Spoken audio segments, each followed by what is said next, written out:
Zarusi ko numara kureba ino video utazongera kubura internet ikoresha kuri telefone yawe. Ngiye kukwereka application itanga internet y'ubuntu cyangwa se megabyte z'ubuntu. Okay, reka tuze muri Play Store yacu kugira ngo tubone iyo application. Okay, hano nujya gusacinga urasacinga rino jambo ubona kuri screen. Urandikamo APN. Okay, APN tano niko urandikamo gutya. Urabibona ni gutya bimeze. Okay guys, numara kuyisacinga urabona ko imeze ni gutya. Okay, urahita ukanda hano kuri install. Numara gukanda kuri install urategereza ibanze yinstall. Okay guys, nimara kuyinstall urahita uza hano kandi open kugira ngo ubashe kuba wayifungura. Okay, numara kuyifungura urategerezaho ibanze yi loading features zigaragare kugira ngo ubashe kwiconnect. Nibutsa gukanda subscribe na like kuri video. Okay guys, nugera hano ikintu cyamera ko urahita ukanda hano kuri okay. Okay, nurangiza ukande hano handitse leta. Okay, hano guys, hano hambere harekera utya. Kirakora urahita uza hano kwaka kantu kaka fresh kabanuka gutya. Okay, klikeho.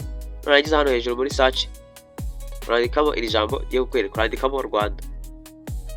Okay guys, urabona baguhaye Rwanda bango 4G hano uzakutamo simukadi urimo gukoresha. Rero turi gukoresha Airtel, reka duhitemo iya mbere ya Rwanda Airtel. Mbere yo gukanda hano start urabanza ukire kuri simukadi itariho data. Hano bari kwabanza urahita ukanda hano kuri continue. Okay, hano numara gushyiraho simukadi itariho data urahita uza hano ukande start. Nta kindi kintu ukoze ukande start. Nurangiza uhita ukanda hano handitse okay. Tegerezaho gato ibanze ibe connected. Guys, urabona ko internet yacu yayiduhaye, reka tujye kuri YouTube turebe ko videos ziragaragara. Guys, urabona ko video zagaragaye, reka ukanda subscribe na like kuri video kugira ngo tuzahite tubana munsi kundi. Ciao ciao.